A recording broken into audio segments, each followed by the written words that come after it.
What Lonzo Thinks is a wide-ranging, free-flowing discussion where I offer my unsolicited views on everything from music, movies, politics, sports, religion, pop culture, you name it. If it's happening, I'm talking about it. My thoughts unsolicited, nobody cares, but I care, and that's all that matters. All right, and I am back. Now, this actually is my first, well, actually my second videotaping. I hope I do it right this time because on Sunday, I believe, I did an interview with Mellow Rose, who is a up-and-coming singer, and we had this lively conversation, a great conversation, but then I lost the video. So this is my actual official first live or videotaped show, when in actuality it's my second. Nobody cares. But anyways, we're gonna try to get it right this time. So I think I've learned how to save my video this time, so I won't have any issues. All right, so I'm gonna jump right into it. All right, a lot of things been going on in the world, obviously, especially over the last couple of days with the whole Breonna Taylor decision and everything, which has infuriated a lot of people on both sides of the spectrum. So I thought it'd be kind of great to have a brief conversation in regards to that and some of the other things that's going on in the world today. So this is going to be just a free-flowing session where we're just going to talk about some things, kind of see where it's at, and get everybody's opinion. So nothing's off, nothing is off limits. Say what you want to say, and you know, political correctness goes out the window. Now, I will make sure to point out that I did. I don't want this to be an echo chamber, but because I did invite some right-wing conservative Republican friends of mine who who said that they were going to join us, but who knows? Maybe they decided to bow out. I will make a point to say that one of my buddies' name is Mike Yergelovich, who was a conservative Republican. He had to work and everything, so he had to bow out. But we did have a lively conversation off camera about an hour or so ago, and we talked, and it was a good conversation. And I want to make it clear that I have nothing against right-wing Republicans. You know, everybody has you know, their right to their opinion. So my opinion is no more valid than anyone else's.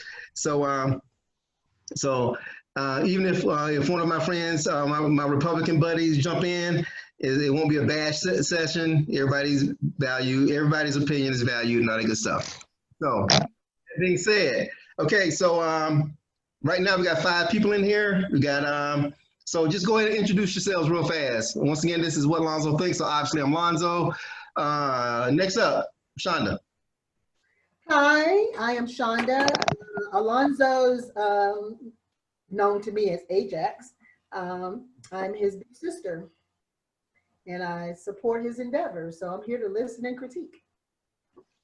Welcome. Reginald. Yes, sir. Reggie Williams. I met all you lovely folks from the Warner Robins area through Emory Fair. Could you hear me?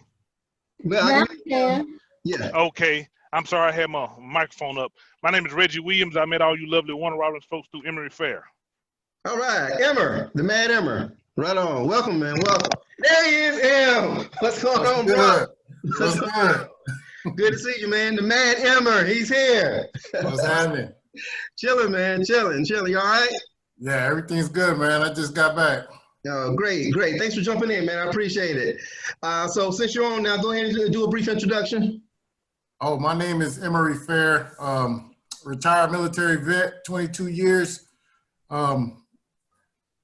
Graduated 1987 along with Alonzo, and like I know a couple guys in here, Lance, Reginald was my mentor in the military. Lance was my high school classmate. We grew up together. And everybody else, I don't know everybody else, but you know my sister. Hi, you remember me, Shonda Anderson? Hey. Hi. Girl, hey. We were little back then. Wow. Good to see you. You too, thank you. All right, Damon.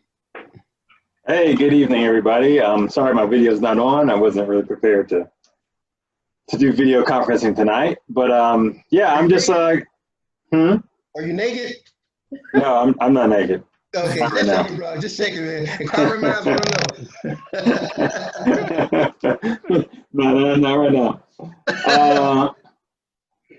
Anyway, I've known Lonzo for a little while through his sister. I've known his sister, worked with his sister for a long time, and so yeah, I'm interested in, at least I stopped by for a little while. I was in the middle of a gaming session, but stopped by to see what he's talking about. So No doubt. Thanks for jumping in. Lance. Okay, I guess Lance is busy doing something else, but I assume he's going to jump in at some point. All right, you know what? I'm going to start. I'm going to start the conversation this way. Since you introduced yourself, Emery, as a military veteran, first of all, I want to say thank you for your service. And I'm going to be honest right now. One of the things that really offends me, as a military veteran myself, is when people tell me thank you for your service. Okay, so I'm gonna keep it real. So when people tell you that, what's the first thing that goes to your mind? We'll start with you, Emery. She's thanking me for. I don't know. I'll be like, hey, you could have done this too. that's you know where I'm going. I mean, For real. it is what it is. Yeah. What you thanking me for? You thanking me for something that you were scared to do? Like, keep on walking, man. I'll be like, yeah, whatever, man. So you guys don't appreciate the random acts of love and appreciation from the people when I look at it and I know it's sincere, especially from the people that serve. Yeah, I say, hey, you're welcome, thank you too. You know what I mean? But I get it from people that, oh man, you look like you was good and able. You could have done the same thing. right. But you want to thank me? It's more like a check the box thing for them. Tell them, man. Tell them. Yeah. Never looked at it like that. Makes sense though. I mean, I try not to. Like Emery said, pretty much 75% of the people that's sincere about telling you thank you for your service. Yeah, but then you also know that a certain segment of society is just checking the block, because hell, I know they'll look at you like pure D shit 75% of the time, and then all of a sudden it's a holiday that salutes veterans, and here they come. Everybody want to know you, want to hug you, want to give you this, give that shit. I could have used this in the summer when it was damn hot. Give me that AC now. Okay. Absolutely. And one of the things really getting my goat, man, is when these flag hugging suckers, man, when they, they love America so much. I mean, they'll be like, yo, you love America? Where'd you serve at? I went to college and this and the third, My cousin's uncle served. So I get to take the credit. Yeah, exactly. My papa. My great granddad was at, exactly. My papa served. Yeah. Yeah? You remember Jay Taylor? You remember Jay Taylor? What part of the restaurant he was in? Hey, Lonzo. Yeah. You remember Jay Taylor? I sure do. That's why I fell out with him. Oh, really? He ran that same line. Oh, really? Oh, my dad served. I was like, boy, I'm talking about you. Yeah. What have you done? Nothing. But nothing but prosper. This is his country. This is my country. Yeah. I'm like, boy, you better get out of my face. Yeah, you love it. You love it so much that you dodged. Yeah, dodged. It's a volunteer service, And what the thing is, man, it really don't matter why you're there. I don't care if you're there because you need a job, you're there for the GI Bill. You still got to put in a sacrifice to even get there. You know what I mean? You got to go through something to be a veteran. You know what I mean? So my love goes out to all the veterans, because I know I was there. You got to go through something. I don't care if you did 4 years or 400 years. You know what I mean? Yep. It's definitely a sacrifice. You ain't never lied. 4 months. Hey, you still raised that right hand and came to try to give it your best. Exactly. You put your work in. So that's one of the greatest hey, Lonzo, people on this earth. As my cousin say, y'all get that discount liquor. For real. I have a topic. What's that?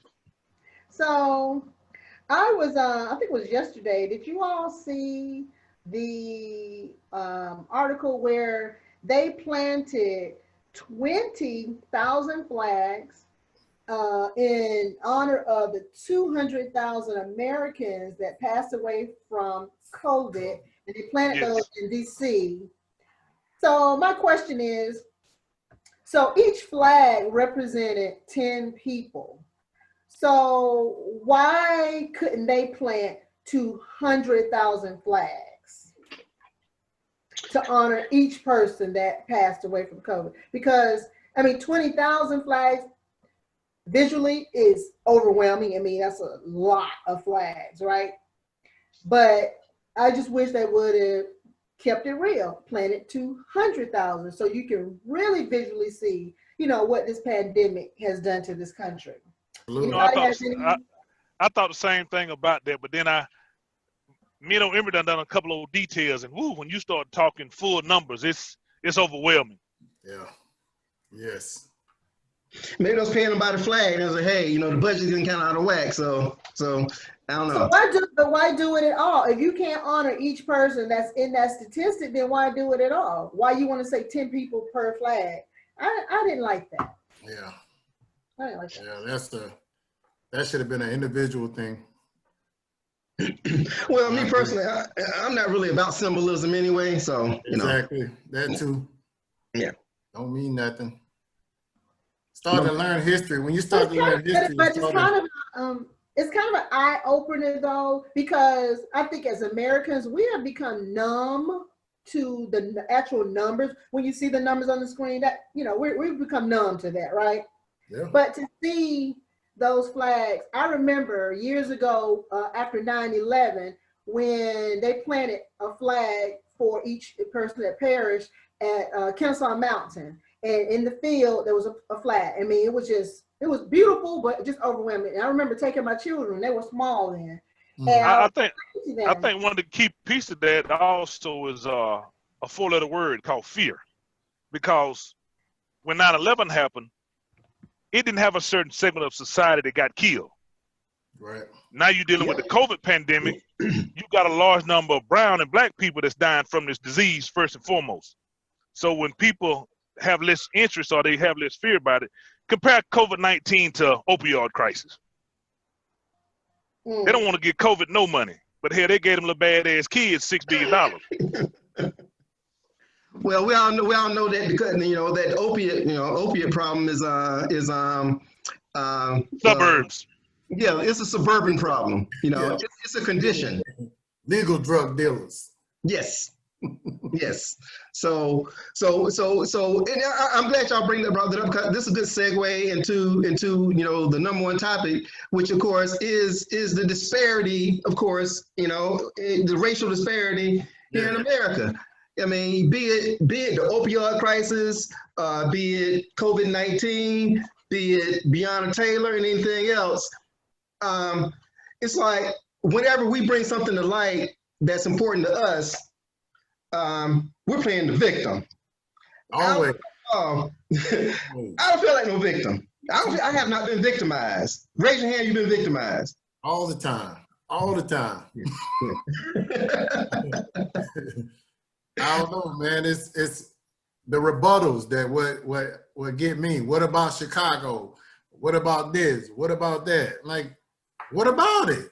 Sometimes I just don't. I look at the person. First thing I do is click on that person's name and try to see as much as I can about that person. I don't get past 2 or 3 pictures. Not the analytical study. Yep. Damon? I've already figured it out. I try not to argue with people over politics on Facebook, but sometimes they just draw the devil out you. It's entertaining when I sit and watch other people do it. I try to tap in from time to time, but I'm at the point right now, man, is why bother?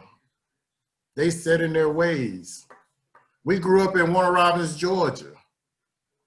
Warner Robins, everybody's starting to see how Warner Robins truly is. Oh my God. Yes, yes. I'm glad you brought it up, man, because we honestly turned the other cheek to a lot of stuff that was going on. Yeah. Just just to get by. Absolutely, man. And I mean, it kind of hurts my heart, man, to know that, Exactly. you find out that you grew up with the devil. Exactly. Yeah. Period. Yeah. And the thing about it is, like, this didn't happen until Trump got elected. That devil didn't come out until Trump got elected. Because, well, so a little bit when Obama got elected, but once Trump really came on the scene, I mean, they kicked the freaking door in. They was like, I'm out the closet.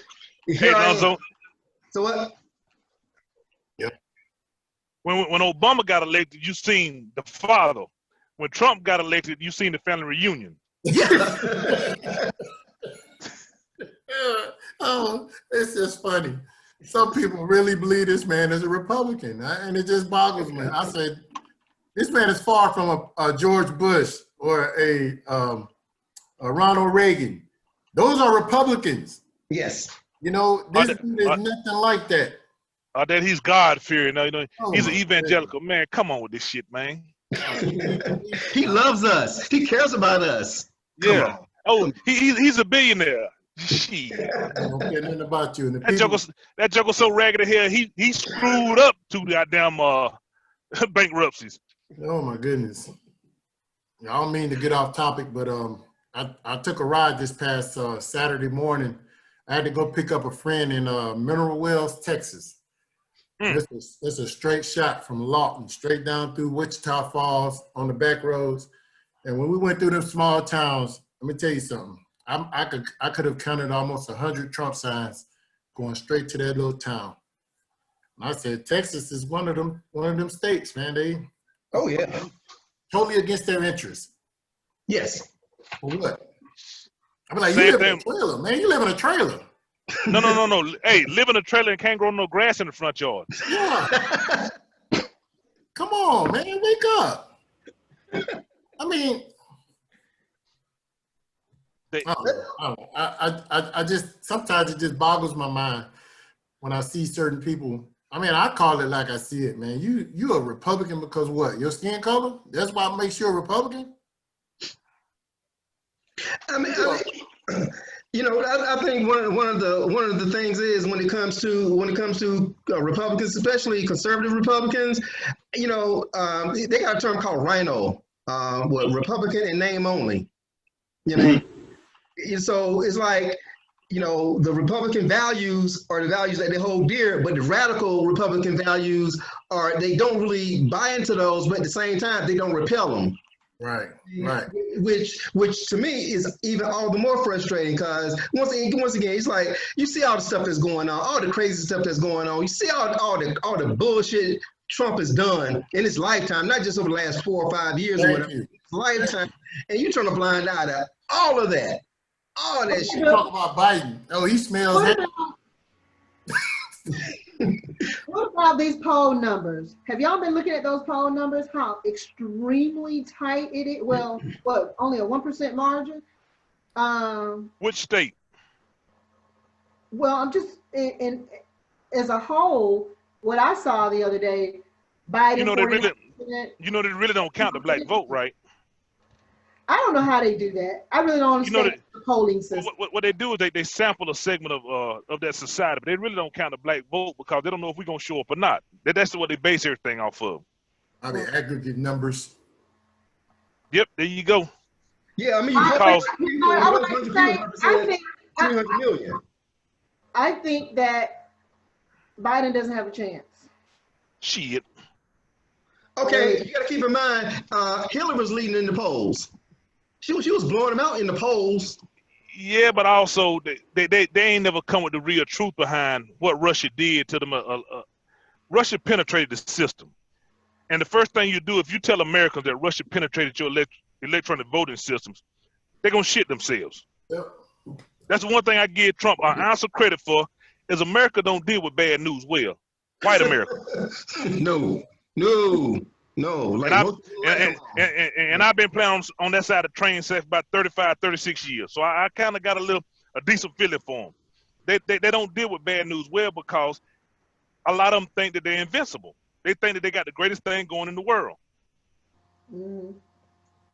Well, in actuality, if it's handled correctly, we do have the best thing going on in the world. But the problem is, one of the problems is that that makes us complacent at the same time. But it makes you complacent and it makes you paranoid at the same time. Think about that. Yep. You're complacent and paranoid at the same time. I mean, you don't want nothing to change. You don't want to see the problems. But as soon as something happens, you're running for the hills. Like, once again, you remember like they said the caravans were coming in, they was going to take over America and everything. Folks were stocking up food and guns and everything and hiding the wives. Yeah. And I ain't seen nobody from Mexico come in yet trying to take over anything. Have you? I missed that. So I seen them down the lumber yard trying to build a damn new building. That's it. Hey, notice ICE don't only raid places of employment. Why is that? But how long does that last? So what? How long does that?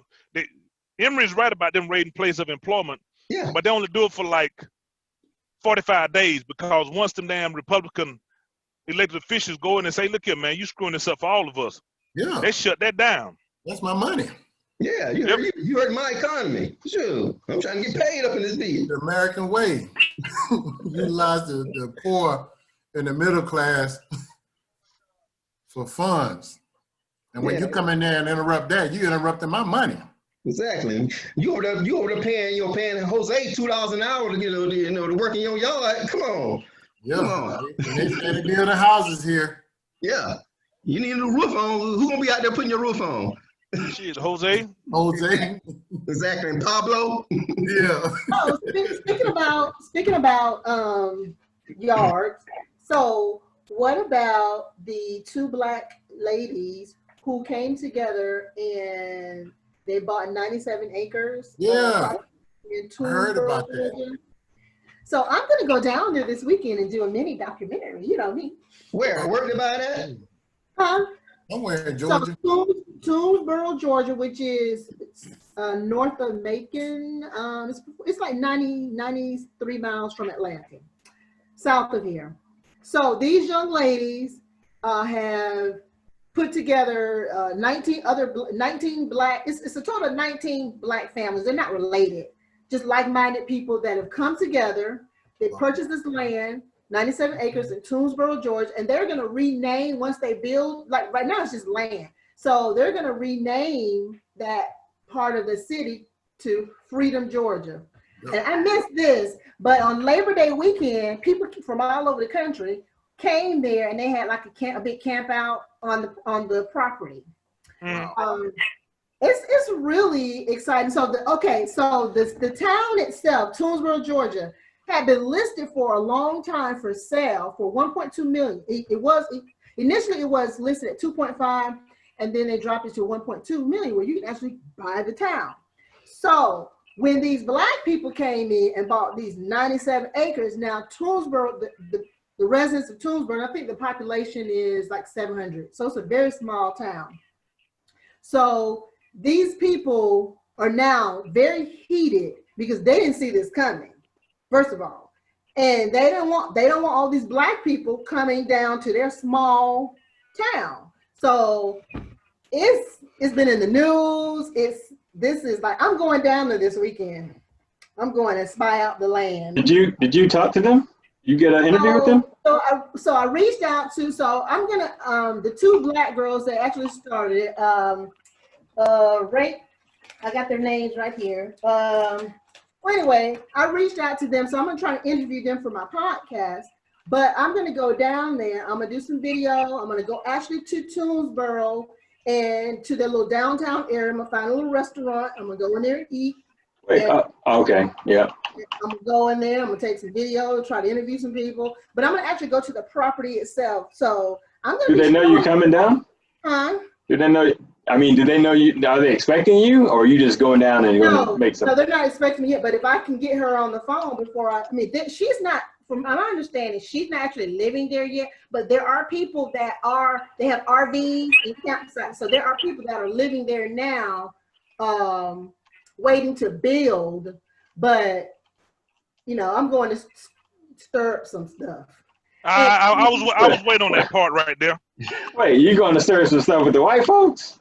No, with any no. folks. What I really want to do, no, because a lot of Black people hadn't heard about this. So I'm just bringing enlightenment. I want to do the story. I want to interview those the two Black women that have started this. So they became, let me find the names for you. So one of the girls, she's a real estate agent for Keller Williams. And when the Aubrey, what's his name? Ahmaud Arbery. Say his name. Say his name. Aubrey. Sorry, no disrespect. So when he was killed and George Floyd and all this stuff that's going on, Breonna Taylor, she became, she had to go see a therapist. She was like, I'm just so sick of this.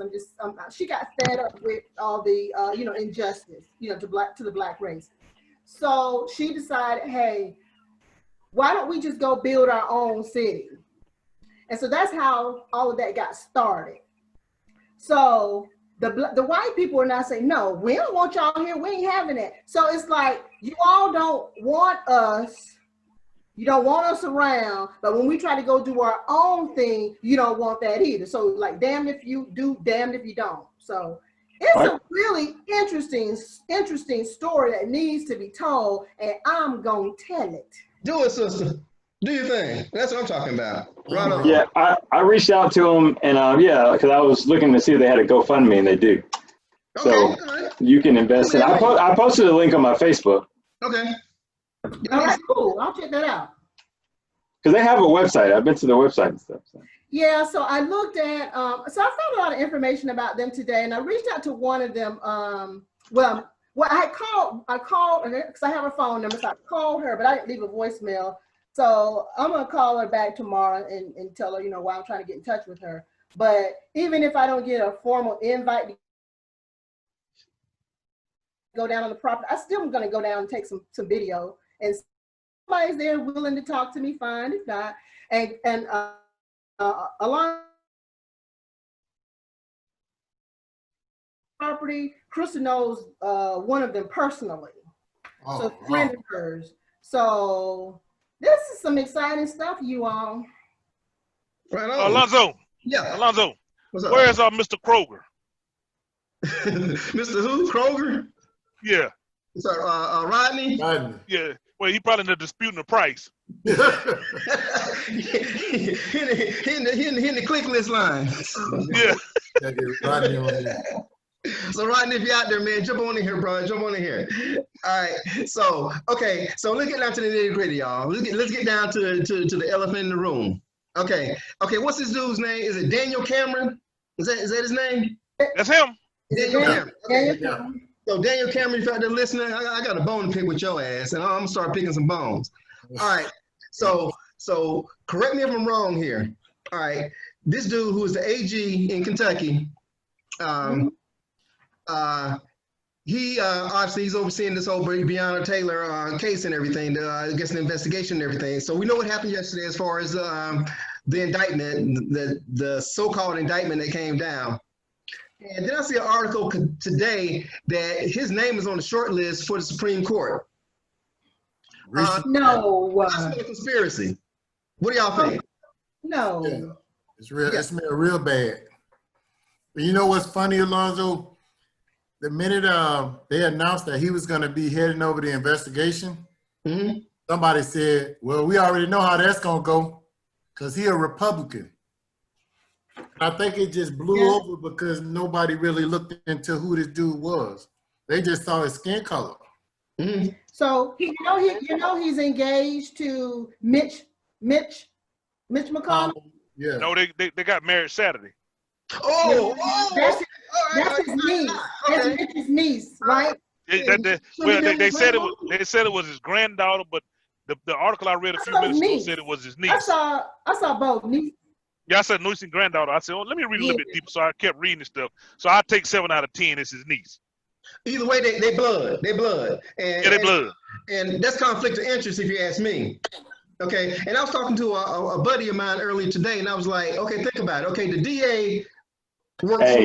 Hey. So they said that's DA. Hey. What you say, Damon? That's not his granddaughter. So it's his niece. Who is it? It's not. He's not. She just had the same name. I'm looking at the article now.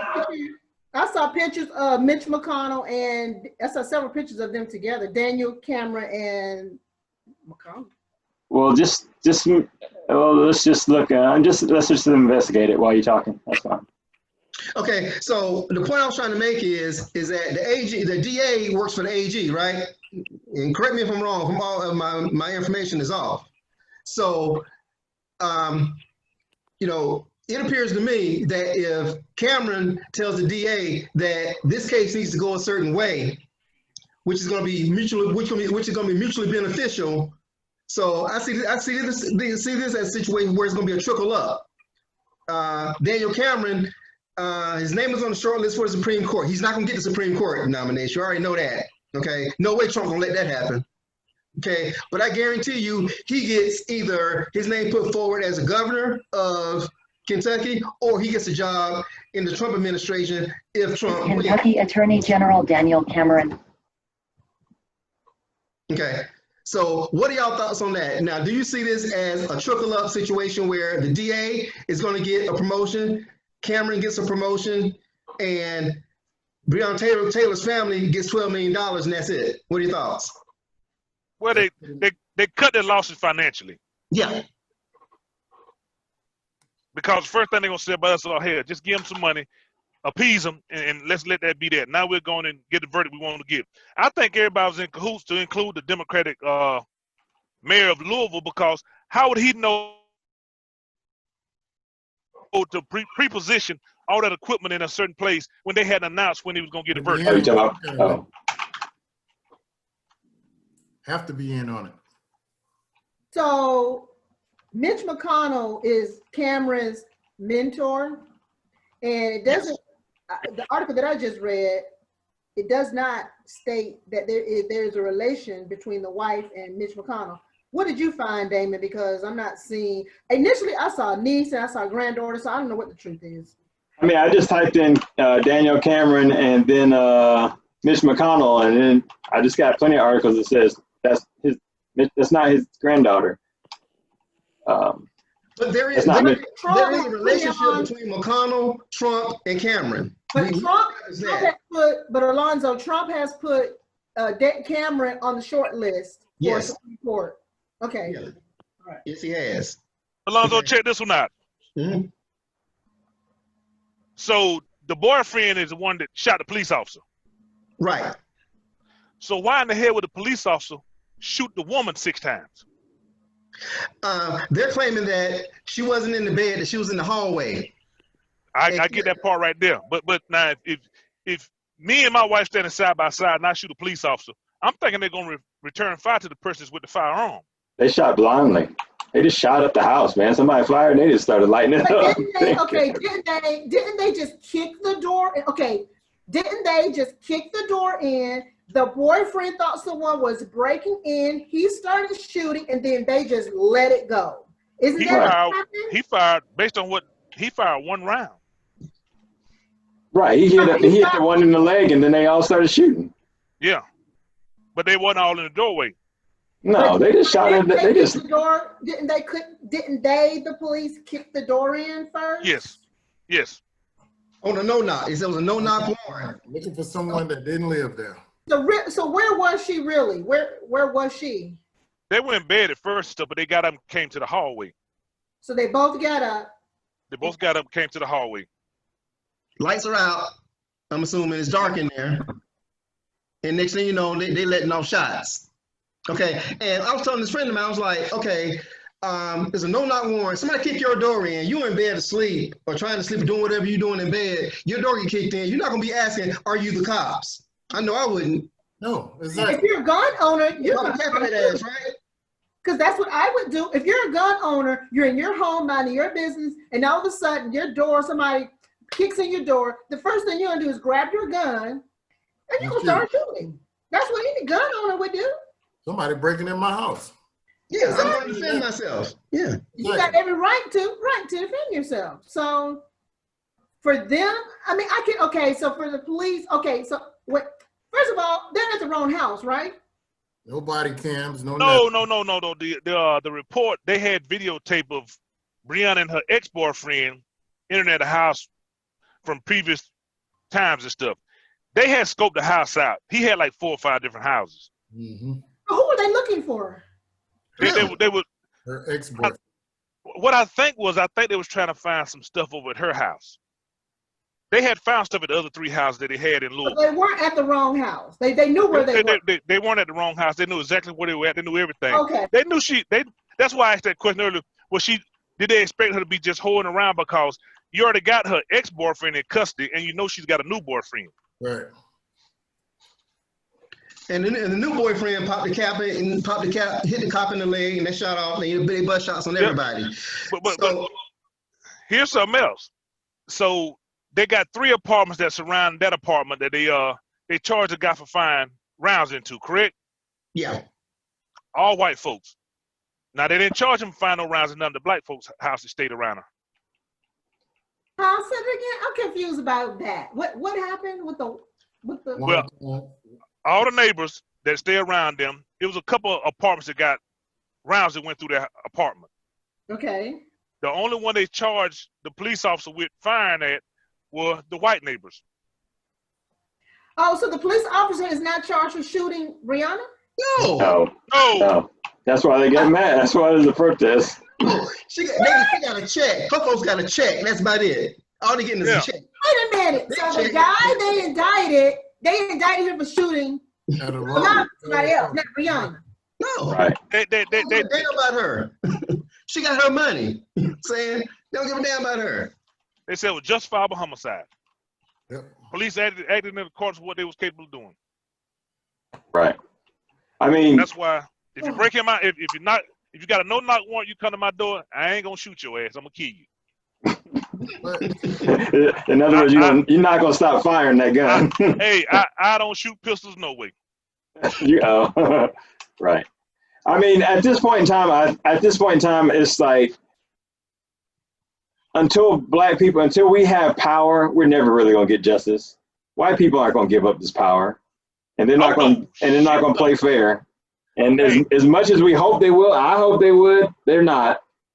That's like I tell my wife. We were sitting out talking one day.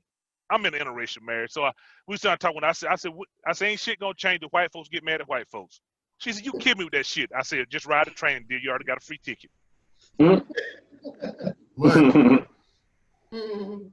that's the God honest truth, though.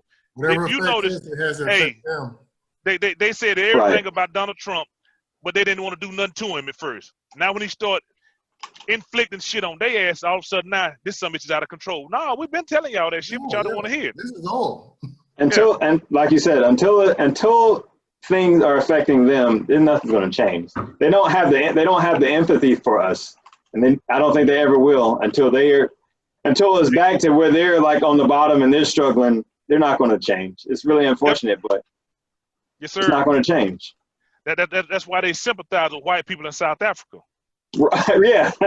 Right. Now, that's a real. We had a white female that came from South Africa. She was going to school with. She's married to a soldier, and they asked her what was her nationality. She said, I'm African American. The whole goddamn class lost it. Right. Wake up. There are Wait, what? Wait a minute. Hey, Emery, you remember we was at 201st at Riley? Yes. And we had all them jacked up at platoon, so we was fighting like hell, just to be able to have common ground. And they wouldn't defend shit until old boy started screwing their ass over. And I'm just sitting down there and say, 3 words, y'all. Told you so. Join the goddamn crowd. One dog. So I saw a tweet a tweet that Donald Trump tweeted some years ago came up when he tweeted that President Obama should not appoint another justice until he should wait for the incoming president to appoint. Yeah, that came out Saturday evening. Mm-hmm. And look at what he is trying to do. These are hypocrites, man. It's crazy. It's just crazy how, like Damon was saying, they will never have empathy. No. For us, never. But then when things do finally change, and they are finally getting the beat down economically, whatever, they're going to want sympathy from us. And normally we would probably give it, but it's getting so bad now that it's like we shouldn't. It's like we should just make their life as bad as they're making ours. But, hey, that's like Planned Parenthood. You know why they really have an issue with that, don't you? right. It's all about control. It's eugenics. There are more white women having abortion than there are black women, all Hispanics. And there are less white male babies being born. So if you can't have no white male babies, you can't have no white folks. Right. Right. It's about controlling. Yeah. It's about. And so what they realized was they Planned Parenthood, and then we got to stop people coming up from South America. Because the numbers are dwindling. So yeah, you're absolutely right there. So let's look into the crystal ball for a second, y'all. For a second. Okay. So it's November 4th, and we got the election results, and Trump loses. How do you think that day is going to go? Well, I'm going to be driving the bus to pick that sumbitch up.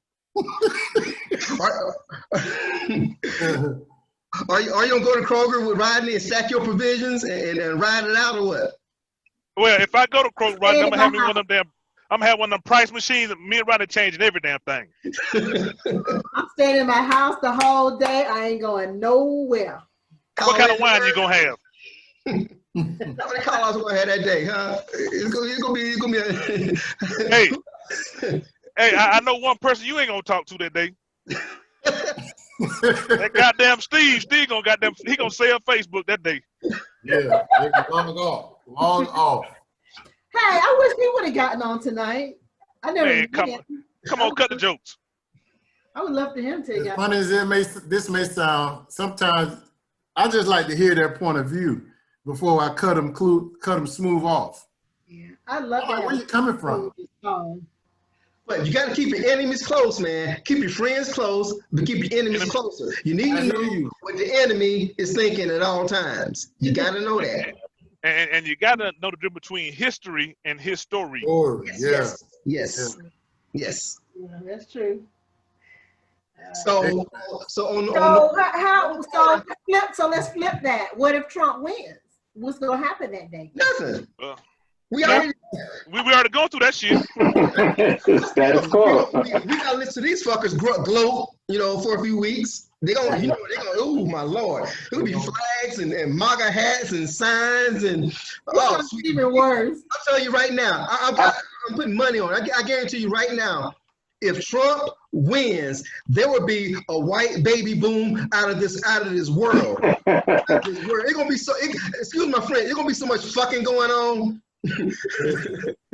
Hey, I come to households, man, and those MAGA households, boy, sweet Jesus, they gonna be tearing the paint off the walls. I'm telling you right now, you got a baby boom, a racist baby boom. There's gonna be so many racists born about 9 months after this damn election if Trump wins.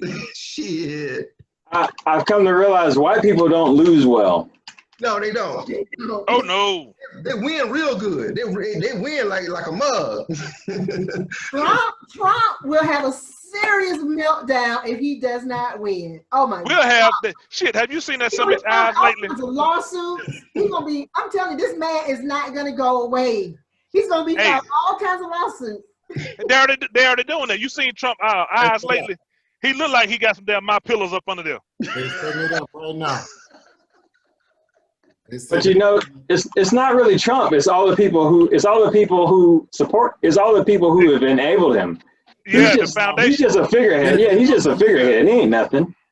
He's that great white horse they've been waiting on. Hey, right. No, we can't let this real politician come back in here because we ain't gonna be able to do what we're doing while he out there distracting everybody. Those are the ones who are silently pushing this joker along, hoping he get 4 more years so they can continue this. Right. So they can continue to do all the corporate, all the things they've been doing, all the corrupt things they've been doing. They want to keep raping the coffers. Yep. Right. And one of the funny things, when you look at these Trump ads and everything, how they blaming Biden for everything that's going on for the riots and everything. And I'm like, are you trying to convince people that Biden is already president and that you're trying to get him out of office?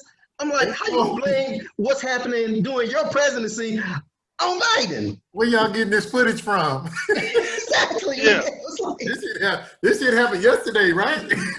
Hey, and then when they get stuck on that, what about Chicago? Yeah, exactly. what about Chicago, man? What about Chicago? I was reading an article the other day. Michael Jordan played ball there. What about it? Walter Payton, Gail Sayers. What are you talking about? Walter Payton. Yeah, Sammy Sosa, Chicago banging. What you talking about? I love Chicago. Hold up, Alonzo.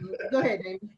I was reading an article the other day that it's basically just saying how you really can't persuade people with facts anymore, you know, or maybe you can never do it. So we can, like I watch Roland Martin shows all the time or whatever, and we can look at, you know, we can look at the history of America and we can have the facts plain as day in your face, police brutality, you know, the economic disparity or whatever. It won't sway the hearts and minds of white people or anybody who's benefiting from our oppression. Exactly. And it's like you can't change it there, and it's maddening because it's like you're just looking at this person. You're like, you know, you're holding up a sheet of paper that's red, and you're telling them this sheet of paper is red, and they're saying it's blue. But it's like you're looking at it and like, no, the paper is red, and they're like, no, it's blue, and you cannot convince them that you cannot change, and they won't change. No. I guess my message is being, you know, I hate to be despairing, but I'm not thinking it's going to change. I mean, we've been trying to make it change forever. You know what I'm saying? They've tried civil rights thing, and you know, we've tried so many times, giving white people trying to appeal to their conscience and their, you know, their morals and their ethics, and saying, hey, look, you know, it's not right what you're doing. Play fair, you know, treat people fair, and they won't do it. And I mean, you have the go ahead. They can't do it. The reason they can't do it because if you take unknown commodities and put them side by side and let them perform based on what they got, the test they got to do, a white man ain't gonna come out on top every time. Right. And that's what they're in fear of. Right. You take all major sports. You take anything that is on the face of the earth. Right. A white man is not the most talented, most qualified. That's why he or she is always trying to make the rules for it. Right. Or changing the rules. Yes, there you go. But y'all are forgetting something. But y'all are forgetting something very important.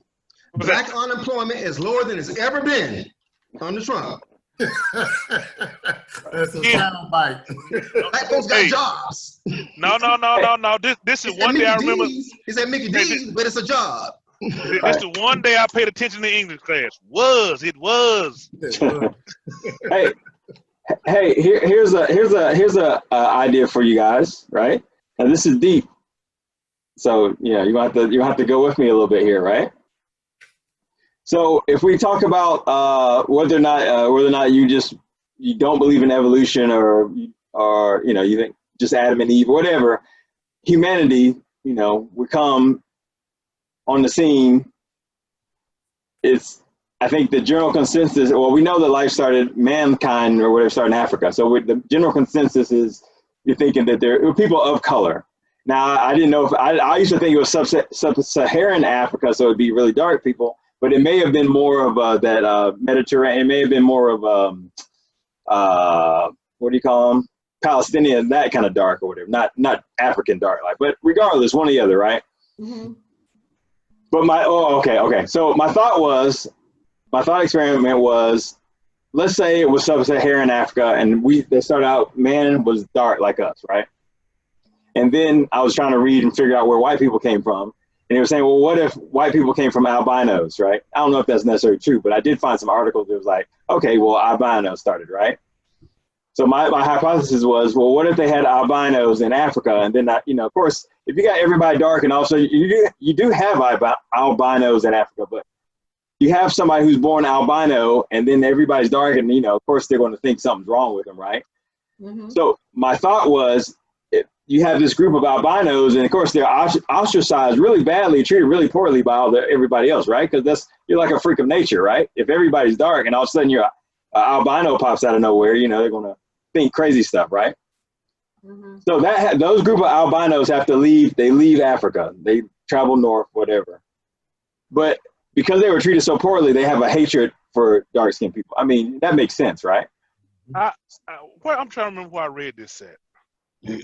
Well, I read a little bit of this here previously and stuff, and I think they traveled up through because they didn't think they were going to survive, and they traveled up through Siberia or something like that. They went across. I'm trying to remember, but go ahead on. I'm tracking with you. Right. And I mean, this is all hypothetical. This is me speculating, right? But my thought is, all right, so those people got treated so bad, they leave and they go to another place where they actually can thrive or whatever. So my point is, the seed has been planted of hatred of everybody dark because they were treated so bad, you know, because they were, at the time, it would have been, I mean, if everybody's black and all of a sudden you have albinos and you don't know nothing about science and stuff, you're like, well, this person, they're hurt, you know, you're freaking out, you're treating them bad, you're killing them, doing all the crazy stuff which they would do to them. And so maybe that was an impetus for this group of people who eventually grew and lived or whatever to have this hatred. Because my thought was, the whole point of this thing was, why do white people worldwide have this hatred towards everybody dark? I mean, there's plenty of speculation, but my thought was, it was this idea that maybe, because we don't know history, right? I mean, we know history, but we don't really know what happened. We don't really know where mankind, you don't know how it went down. You know what I'm saying? We have bits and pieces, but even with the bits and pieces, it's still never 100%. History is never 100% unless you lived it. And even then, you only know your side of the story. You don't know the other person's side of the story. You follow what I'm saying? My point was, maybe, man, you know, I won't really know until we're dead. And you know, when I die, it's like, if I get to talk to God and Jesus, I'll be like, hey, what really happened? How did this go down? Because there's got to be a reason these white people were so bad to black people for so long. So, anyways, that was the thought. I don't know. That's kind of deep. I don't know. What y'all think? Like I said, I read. I can't remember what it was about and when I read it, but I read something about that, and it's almost like they ended up in Europe, right? And I think because they moved around a lot, and I think that there was a hatred for darker skinned people all across that continent because they had been treated like shit. I mean, it seems plausible to me. It seems plausible in some way. Now, granted, understand the only reason we're different colors is because of our relation to the equator. It's all about vitamin D, which is, you know, is really so silly. Not silly, but it's so silly that so much has been based off of it when it's really just an adaptation to sunlight. Yeah. But anyways. Well, the human brain is a fragile thing. It can be easily manipulated. So, you know, as we all know, I mean, nobody's born hating someone else. You know, you learn that from somebody at some point. I mean, you roll with it. I mean, Michael Jordan didn't come out the womb dunking. He had to learn how to dunk. Right. You know, he never would have become Michael Jordan if there was never basketball. Right. You know. So I think you know, that is where the hatred comes from, and once again, it's passed on from generation to generation. And I don't think it's so much the fact that they hate black people so much, is that they're conditioned to hate black people with no rhyme or reason. Right. No, I agree. I mean, I don't. Yeah. I mean, if you grow up in a family and everybody around you is, you know, is disparaging, is teaching you, you know, this about black people and that you're better than black people and all this, or black people are inferior to you, basically the same thing. You know what I'm saying? Without you doing any background check, because you're not going to do any background check. You know what I'm saying? You've been taught wrong. Alonzo, that reminds me of the day when he was well-spoken and educated. That's why I just wrote that, well-spoken and educated. Look at this shit here. Man, that motherfucker's a poster child for the Klan. Exactly. And man, see, why is that, man? Help me understand that one.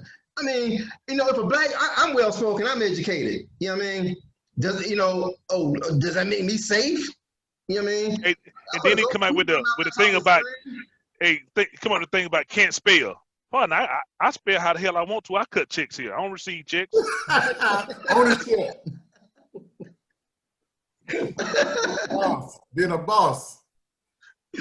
No doubt.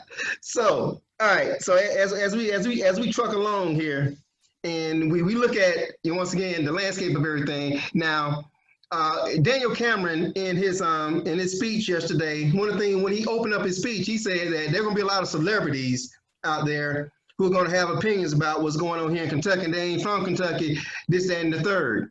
Okay. So he's already laying the groundwork because he knows what's going to happen as far as backlash from the NBA athletes, celebrities, and the whole nine. And how, you notice how the right wingers try to dispel, especially when it comes to black athletes, like they got all this money, you can pay all this money to play a game. Okay, check this out and roll with me here. Okay, where is it written that when you become rich and famous as an athlete, that you lose your blackness? Are they supposed to forget about your community? Is that part of the deal? Is that on the check? That's the unwritten deal. That's the unwritten rule. Oh, it's the LAL. LIL, Lower Ingham Law. Just shut up and dribble. Shut up and dribble. LeBron James got all this money. Why you care about? He don't live in the hood. Why you care about what's happening in the hood? Motherfucker, he from the hood. She ain't seen no part. Only way she seen a part of the hood was on the damn overpass.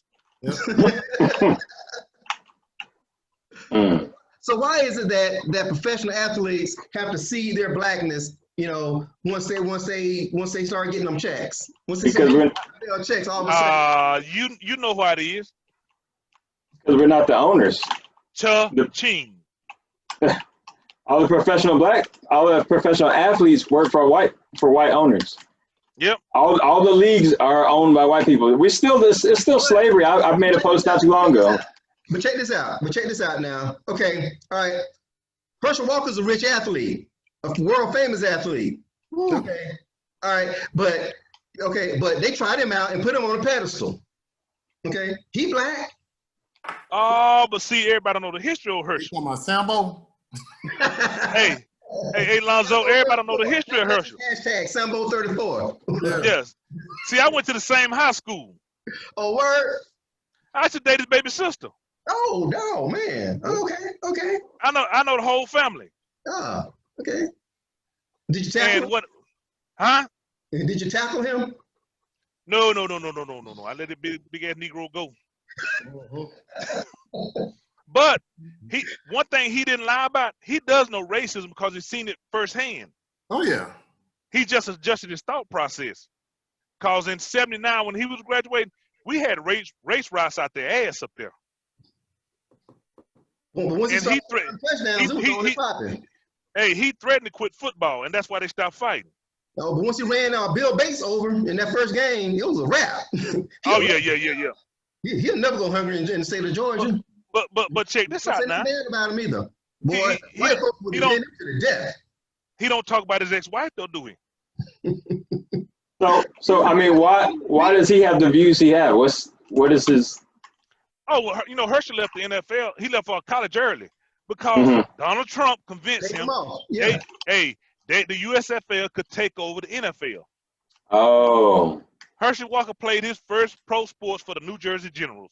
Yep, he did. Donald Trump owned the New Jersey Generals. Oh, okay. Oh, wow, really? And he owned Herschel Walker ever since. So they go way back. Way back. Yeah. But Herschel Walker used to be married to Miss Georgia. Oh, word. Oh, okay. Oh, okay. Yeah, Miss University of Georgia. That was his wife. Okay. But he used to beat her? I think she was Italian or something, but hey, they didn't like that shit too much. Yeah, I think he put his hands on her too. You know what I mean? I think he did, if I'm not mistaken. I think he said he had his anger issues, his bipolar. You know he's bipolar. He said one of his personalities used to beat his wife or something like that. So, something like that. All right, I know one thing. That big helmet head bastard, he fill up a goddamn window of a car. Okay, since we talk about the University of Georgia, there's been some controversy going on the last couple of days with fraternities over there doing some racial stuff and everything. And one of the players is talking about the racism that he's been subjected to, especially when it came to him transferring he transferred to Mississippi, right? Yep. Yeah. So Wheeler. Where? His name is Wheeler. Yeah, Wheeler. That's right. What, Otis Wheeler? Is that Otis? Yeah. Yep. So there's something nefarious going on up there in Athens. So what are y'all thoughts on that? I didn't get Athens to is- read too much of it, but I know one of the white tackles that played for Georgia Steel came to his defense today. Oh, did he? Yeah, Okay, so what happened there? I didn't get to read it. You know I drive a truck, man. Hell, I glance at shit, man. I got to pay attention to the highway.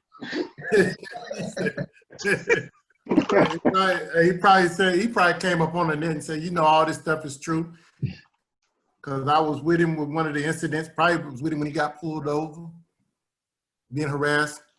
And I don't doubt it, man. A lot of this stuff goes on up here in Oklahoma. I'll be specific, up in Stillwater, Oklahoma. A lot of that stuff go on. Because you're like a speck of pepper and salt. Well, Stillwater is where Oklahoma State is, right? Right. Okay, so you got all them black players, from OSU, all those Cowboys, man. So were they mad at them because they tearing down all them white girls? Or what? Well, you know, that's one of the issues. Hey. Somebody daddy got to volunteer somebody. Yep. Daddy police officer, daddy the sheriff. Yep. And that's about like they mad as hell with Nick Saban. I don't care for him, but I know that somebody was doing. Yep. All right, so once again, so we got all this racial stuff going on at the University of Georgia. I know the frat got shut down and placed on suspension because of some racial stuff they were saying and everything like that. And obviously, your friend and mine, one of my favorite football players ever at the University of Georgia, Jake Fromm. Come on. Oh Lord, number 11. Hey, no. Now you know who you need to have on this line? Who that? You have Derek Mack on this line because back in the day,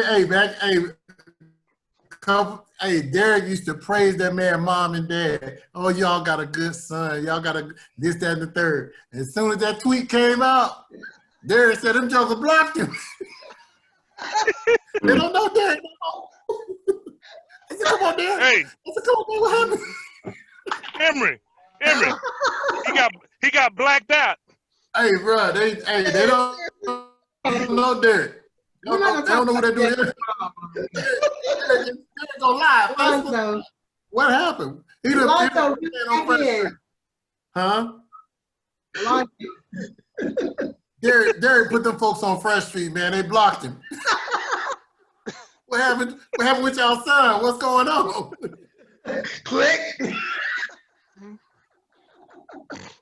Hey, Jax. I'm for real. Derek, man, I called Derek. I said, hey, man, what happened? You talk to the man, mom, what she say? Man, they blocked me, man.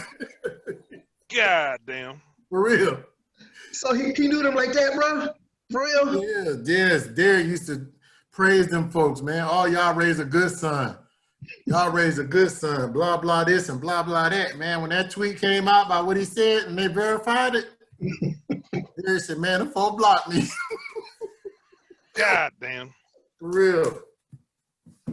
I did not know that, man. I ain't gonna mess with you. Hey, you been on that dude. I ain't gonna mess with you, brother. You was on that dude hard. And sometimes part of me was like, I said, Lonzo, leave that dude alone, man. I know you felt it when we was talking, man, but some part I said, I agree with you, man. We all agree. When that dude got that starting job over Justin Fields, I knew something was going on. Yeah. I tried to tell y'all, Emory, I said that damn game, Justin Fields threw them couple touchdowns, run 100-something yards, and threw for 200-something. I said, the only way that joker see a football is practice time. Football field is practice time. Part of the reason why, what's the offensive coordinator went to Tennessee? What's his name? I know what you're talking about. I forget his name, though. But yeah. That was part of the reason why he left. Well, can you blame him? I mean, exactly. I mean, it was so obvious, man. I mean, Jake Fromm never earned that job. Okay, Jacob Eason got hurt. Exactly. Mm-hmm. And Nick Chubb and Sony Michel carried that team to where Come on, man. He was a game manager. Come on, man. Yep. So finally, when it came to a point where he had to carry the team, he could not do it. He could not do it. It really showed. Yes. And had star talent everywhere. Yeah, everywhere, just surrounded by all these black studs that propped him up, and that's what really pissed me off, man. That's why I really got on him, because I knew he was a fake and a phony. I could tell. I know people. I'm not saying I know more than anybody else, but I can tell a fake and a phony from a mile away. And I can tell. Between them I knew between that them and Atlanta. I knew it. I knew Between it. them and Atlanta Falcons, got me watching my neighbors cut grass every goddamn Saturday and Sunday. Alonzo, But can we get off the sports topic now? okay, all right. I've had my Jake Fromm for the evening. So By the way, Alonzo, what? looks like Damon put some clothes on. Oh snap! Oh yeah. He's just sitting there quiet. player. I know. Thanks for covering up, brother. Look, unless we're gonna talk about that Falcons game, let's move on. Ooh! I I ain't watch it. watched that sucker. I was I like, can't. I'll admit though, I will peek in and update the scores and stuff. I said, but I can't take this shit. I'm 3 hours away from Dallas. You already know I'm surrounded by Cowboy fans. I hear it. where are you, Emery? In Lawton, Oklahoma. But Emery, tell me this, man. Southwest Oklahoma. Emery, Huh? you watched the game, right? Yeah, I watched the first quarter, then I turned away from it, and then I watched the fourth quarter. Okay. At any point did you feel like they were gonna win that game? At any point, I never felt like the Falcons were gonna win that game. Did you? No, because You did, Alonzo. It was a minute and 45 seconds left. listen to me. It was 1 minute and 45 seconds left. They were winning. Listen to me. You knew. You thought they were gonna win. You have to listen to the commentators. When the commentators tell you stuff, all these scenarios of what can happen, they did the same thing when the Falcons played in the Super Bowl. They said Same Tom thing. Brady get the ball back, Same thing. he's gonna score. They're gonna go into overtime, and the Patriots is gonna win this game. Sat there and watched it. Watched the whole thing play out like it was planned. This Dallas game, I'm sitting there saying to myself, the commentators like, if they get this onside kick, Dallas is going to win this game. It's like the scenarios, and they talked that one in fruition, man. I'm just sitting there watching, like, I can't believe this. Hey, same shit happened with that Georgia-Alabama game. Talking into fruition. Yep. Once again. See, Jake Fromm, there you go again. In both games, in the national championship game and the SEC championship game, Jake Fromm needed to get one first down to win. He needed to get one first down to win the national championship. He couldn't do it. I guarantee you, if Justin Fields in a situation where he needs to get one first down to win a championship, he gonna do it. So, anyways, but yeah, the Falcons suck. So, Terrible. yeah, and I'm telling you now, if Dan Quinn was Dontavius Quinn, he'd be fired by now. Gone. That Monday morning, gone. Yeah, boom. He wouldn't have lasted this long, so we already know the outcome. How they do it? How he get to keep his job? How? Okay. Privilege. The NFL is 70% black. Okay, 70% black. At the bottom of the totem pole. If all the black NFL players were to boycott one game, they could not play on Sunday. Just keep that in mind. They'll cancel the season. Yeah, The blacks are not at the top. The blacks are not at the top. because ain't nobody gonna They're pay. like, They pay out to see a bunch of white dudes run around play football. You got Do the that's why coach- I believe do don't the let them coach play on ESPN. Okay. COVID will be the reason. So what? COVID would be the reason Yes. if everybody boycotted. All the Yeah. black Okay. guys boycotted. Okay, so if President Obama did just a smidget of the things that Sniper. Trump is doing, he would have Sniper. never lasted 4 years, let alone 8 years. Assassinated. Those words come to mind. You know what? I'm surprised. To be honest, with you, I'm surprised that Obama there wasn't an attempt on his life. At least an attempt. I'm surprised. You know what? That really surprised me too, because when he first won the election, I just knew that some crazy was going to try to hurt this man. And I was really shocked that he was in office for 8 years, at least that nothing that we knew about. Yeah, I'm sure a lot of folks tried. A lot of folks tried, but they got they cut that stuff off before it I happened. was so happy that he was able to do his job without, What they were wishing during his term is going on now.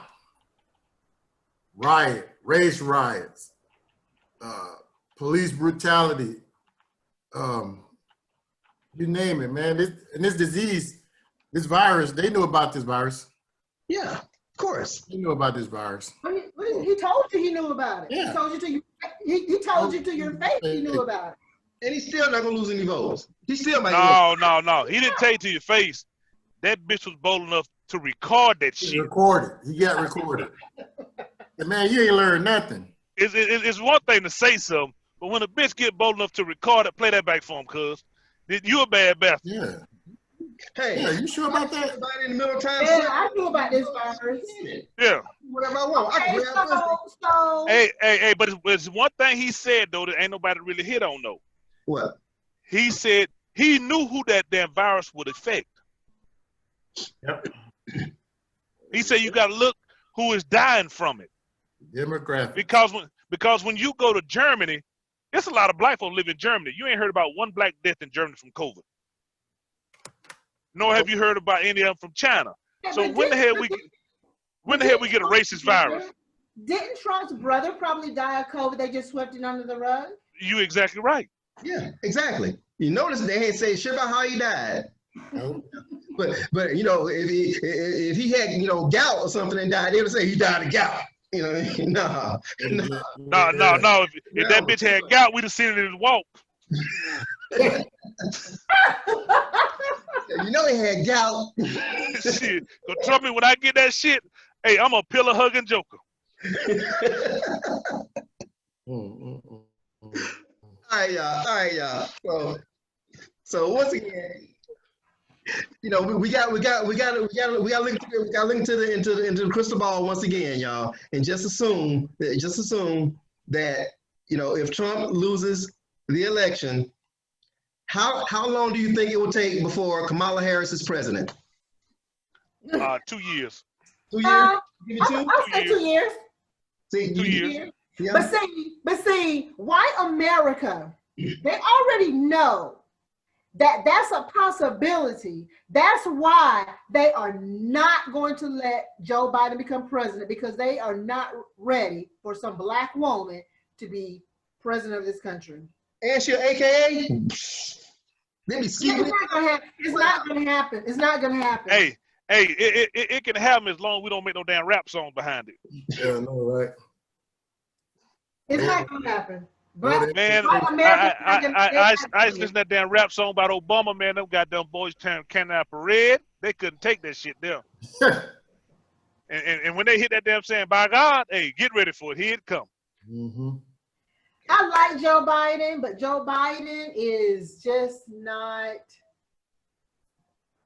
I just don't like when he comes across so lackadaisical, so soft-spoken. He don't want to get riled up, man. That man old. It turns me off. Hey, no, but you got to realize Joe Biden had a speech impediment. Mm-hmm. And worst thing you can do is you can go back to stuttering, and you can't get away from that shit. They're not gonna let Joe win. Okay. Joe would be a great president, but they're not gonna let Joe win. That man got my vote. That Joe could be drunk. He could be drunk as a skunk. Say whatever he want to say. I'm still gonna vote for him. Well, I already voted. I got my absentee ballot in the mail. I'm voting for him too. So I already placed Alonzo, don't mail your vote in, your ballot in. Too late. I already mailed it. Oh my gosh. You should take it to the polling place. Hey, take it in and let Steve drive you. I decided not to mail in. I decided not to do a mail in. What say, Lonzo? Get out, Steve, man. No, man. Hey, you gonna make him beat his black daughter. She don't look black to me. She mixed, man. She mixed. Yeah. You notice how Kamala, Barack Obama, they're biracial people, but white people don't care. All they know, if you got a smidget of black in you, you're black. Was the 1% rule, right? Okay. One drop. Yeah, one drop, just one drop. The one drop rule. So and then they ask you, who made that rule? Talk to your granddaddy. I want to tell them, talk to your granddaddy. Yep, that's your granddaddy. So I have a friend, a girlfriend that is seriously leaving this country. She's moving to Ghana, and she's actually going to be gone. She's going to go the whole month of December, and then while she's there, she's going to look for permanent residence. So she is so fed up with this country, but she's actually leaving it. And I will be following her at some point. I'm just going to go visit her for a while, but it has gotten this bad that people are fleeing the country. Black people in particular. That's what they want. But Exactly what they want. even if you flee, I mean, I got one of my coworkers, a friend of mine. I mean, we've talked at length about the same thing, and we've gone through and looked at a lot of YouTube videos of different people who've done it, and actually one of the guys I work with, he's from Liberia. He's African. Mm-hmm. And he's a proponent of it too. And I started thinking about it. Okay. And matter of fact, I just had some work done at the house, and one of the guys who did it he's South African, and we also talked at length about it. And I'm not necessarily against it or anything like that. I think there's a lot of positives in it as well. I would just want to bring up the point is like, okay, yeah. I mean, I think the idea of what they're doing, like in Toomsville, that was it? Toomsboro. I think that idea is actually probably a little bit better than just going, because I mean, yeah, we can say let's pack up and go to Africa, right? If you're American, which most of us are, right? I mean, I think there's going to be pros and cons. I mean, there's going to be a lot of pros, right? But there's going to be some cons. I mean, you're changing your lifestyle. So me personally, let's talk about this. Me personally, I've never been to Africa. I am not an African American. I don't title myself as that. I'm sorry. My girlfriend has an issue with that when I say that. I'm not African American. Don't call me that. I ain't never been to freaking Africa, okay? Well, I'm going to tell you the truth behind that then. She really going to learn that she ain't African American when she get her ass to Ghana. Why you say kindly us Americans? Because Africans are going to tell you ain't African. Right. really? Yeah, I mean, it's not going to be all better. Yeah, it's not going to be like, because that even, I mean, it's a different culture. I mean, so to talk about the African American thing, so I mean, I thought about that as well too, right?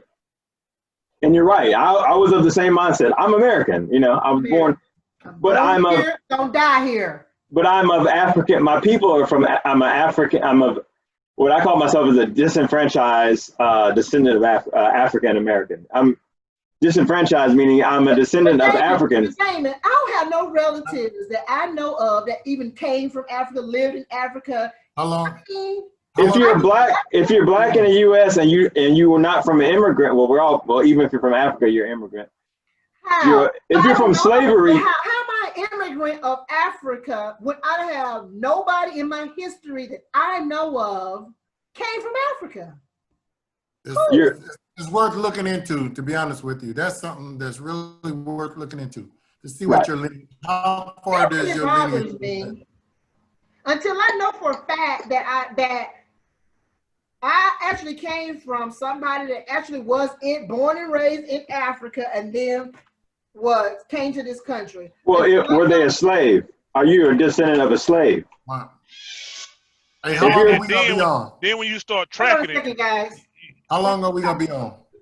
Well, we're gonna wrap up in just a few minutes, man. I got a friend who traveled to Africa, and he can probably shed some light on some of the things that we're talking about. Oh, word. Okay. I got some real African live across the street from me. Oh, snap. Yeah. How's the food? Man. Hey, look here. We have some likes and we have some dislikes. Ooh.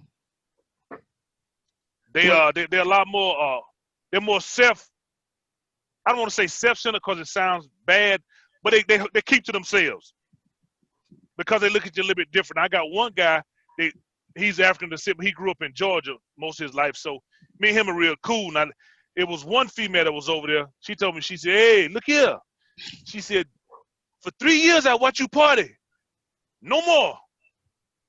She said, every time you party, I party. I'm gonna be over here. I'm gonna invite my damn self. Okay. So she just come and just took over, but she's down to earth. Now, one thing about them, all them jokers are nurses, and the first two won the lottery. Oh, snap. What So when lottery they is won that? the lottery, yeah. So when they won the lottery, Like but the no, that's what Donald Trump was talking about, cutting out that lottery. Oh, Oh, it's my loot. Okay. All right. Okay. No. They won the lottery to come to America. And when they got here and they got their citizenship, they sent for their families.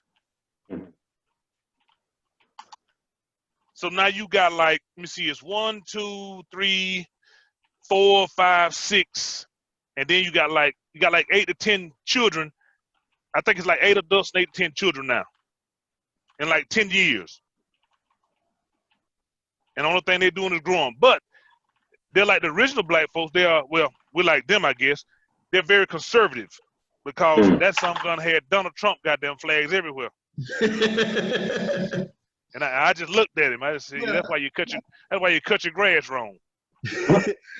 Well, my thing is, and I'm correct me if I'm wrong here, but my takeaway is that as a people, black folks, as a people, we don't have an identity, and until you get an identity, you're not gonna you're not gonna really care about or want to know where or what you came from, because you can identify with that. You ask a white person, they tell you my grandfather was Dutch, my great grandfather was Swedish, and they came over in the Mayflower, and and all this kind of stuff. Hey, can show you a copy of the manifest, everything. Exactly. Because they have an identity. But look at it this way, and this is an experiment, Damon. You might be up on. Okay, so say if you meet someone, okay, you look at a sheet of paper, you got a bunch of names on the paper, okay. And you see Jesus Rodriguez. You just by the name, that's for someone who's Latino. You see Mr. Fujikawa. Somebody's Asian. You see another name on the page, Mr. Shapiro. Okay, Jewish. You see Mr. Littlefeather. That's an Indian. But if you see my last name is Anderson. You see John Anderson on a sheet of paper, he could be white or he could be black. We're the only race of people where, I'm talking about black Americans, where unless your name is, Rashika, but if you have just a common name like, like Emery Fair, if you see that name on a sheet of paper, until you see Emery Fair walk through that door, you don't know if he's white or if he's black. We're the only nationality. You know why? Because white folks took our identity and they actually created us. Because somebody with the last name Anderson owned somebody, in my lineage, okay, owned somebody and gave them that name. Because I know my ancestors didn't come from Africa or whatever with the last name Anderson, so they cut off our identity, and we are basically something that was created, basically in a lab. Basically. So basically, back to Shonda's point, and I don't necessarily disagree with her, because so for a minute I was like, well, should I identify as African American or should I identify as black? And for a minute, I made we're black white American. Yeah, we're black, but we came from white folk. Well, so and even there's a couple of things in those statements, right? We're great. First of all, there's no such thing as race, right? I was really trying to get away from using race because race is a construct, right? And then I was trying to get away from using black and white as the descriptors because those are a construct as well, right? Yeah. But even in trying to get away from it, I was like, on the flip side, it's like, well, but going to the point you just said about us being disconnected from Africa or whatever, or actually being what we are today, being created here in America, being black or identifying with black is like an identity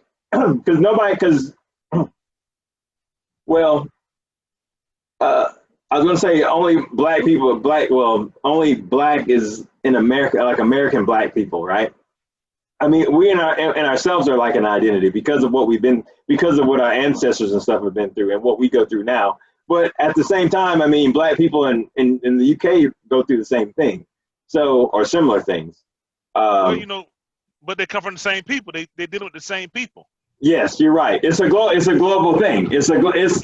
It's white people. So it's like I wanted to get away from the identifiers of white and black because they're constructs. They're just made up. But at the same time, it's like it's almost hard to get away from it because we've become black people, you know. You can't because they force you to go down that road. Right. I mean, it's easier. So here was the thing. So this is I was starting conversations with white people at work, right? And in part of the conversation, I was saying, well, I was saying it would be better, or what if we refer to each other by our ethnic identities, right? Like, you know, instead of calling you white, which is fake, you're not white, you're European American, which you are probably, you know, or you're Dutch American or whatever. You're from some lineage, and that's why I came with the disenfranchised African American, meaning I'm ancestors from Africa, but disenfranchised meaning we were cut off. So, but like I said, even if we wanted to do that, and the reason why I was saying do that is because if we started recognizing people's ethnic identity instead of calling people white or black, now you're more relating to, you're not pigeonholing them into just one big blanket stereotype. You're looking at more into, I mean, if you're French American, you know what I'm saying? I know I know anything about French people, you know what I'm saying? I can relate to you in that instance, as opposed to just saying you're white. Which white is kind of like, what is white? What is black, really? But I guess it kind of didn't work out as well because sometimes it's like black. We have a culture. We have a Black American culture. We've created because we've had to create it, right? So from the music, from the arts, from all these different things we've had to create over here. So we've created an identity of black because our identity was stolen from us, right? Yeah, and it's a blessing and a curse at the same time. Yes. Yep. Hey, I'm gonna tell you something else too. You ever heard some of your elders talk about hardest times in 29? Yep. You know they're speaking of, don't you? The Depression. Yeah. But you also know what was going on at the Great Depression. See, white people had a problem with white people, because they had a problem with the Irish, with the Italians. They weren't as one. They were separate. Right. And Irish and Italian were viewed less than black. So what they did was, if you break them back down to where you just had them at a few minutes ago, you got the Italian Americans, you got the Irish Americans, and you got the European Americans. And they're not just white Americans, they are the minority. Right. Yeah, right. But if you do the blanket statement, they become a majority, right? They solidify their forces. Hey, look here, we got differences, but they ain't great enough for us to got them be less than. Then you had if you're Irish American, you was a Mick. If you was Italian American, you was a Wop. And you're Asian, you're a Chink. You know what I mean? Black, you're a nigga. You know what I mean? Yeah. Or if you're black, if you're Indian, you know what I mean? Hey, and it's so bad now, hell, they got white Hispanics. I ain't never met that son of a bitch yet. Well, see, that's the thing. So I was reading about how Native Americans, they wanted to enslave the Native Americans, but they couldn't because the Native Americans could mix in or basically hide because they weren't. The reason why we were ideal for slavery here in the U.S. is because of our skin color. I mean, you can't hide among white people unless you're mixed, or you know what I'm saying, and you're a real fair skin. But most of us are just, you know, be dark, and it's like obvious. So we couldn't run away and hide. So that was one thing.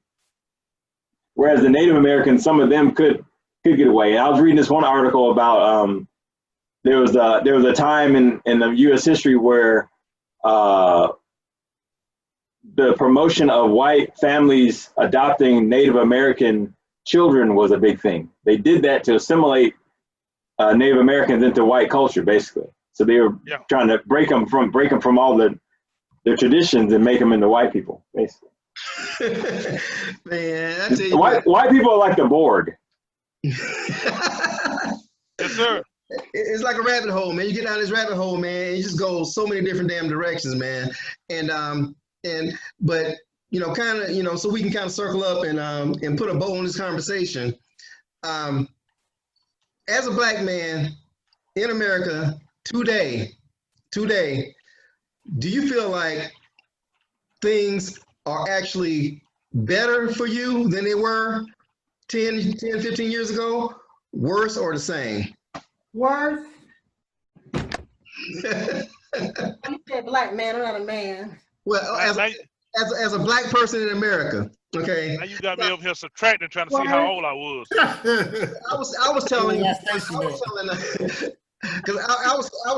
my friend, my right wing friend I was talking to earlier today, that it wasn't this bad when I was 20 years old or 25 years old. It wasn't this blatant. I mean, I felt the world felt more harmonious to me, when I was 25 years old. It used to be. I mean, but now, since it's like the guy has gotten pulled off, and all this stuff that was hiding, that was being held back in America, and that's now just erupted. It's like a zit. You pop that zit, now it's all over the freaking place. Mm-hmm. And it was totally different because better, huh? It was totally different because I was active duty military all over the world, Mm-hmm. and what a lot of people don't really get is that when you get to look at America from across the street, it's a totally different picture. Mm-hmm. And So how do they see it? Hey, one of the funniest things you ever did with is when a white guy is in a foreign country and they can't have shit their way. That's one of the most comical things in the world. Why the F they gotta close their stores at 8 o'clock? Shut up and just enjoy it. The motherfucker, you ain't getting no more weekend. Sit your ass down and hush. So overseas, how is America viewed from other? Well, other countries say about America, they mostly ask white guys, why do y'all complain so damn much? Y'all have everything, and you're still not satisfied. We are lazy, arrogant. Mask on. Yes, we're lazy. We're arrogant. We feel entitled. A lot of people see what's going on though. Oh yeah, the rest of the world, they've been paying attention. They've been paying attention. Emily, what are they saying? Oh, in Iraq? When I was in Iraq in 05, What are they saying? they was looking at me like, man, how do y'all do it? Hey, Emery.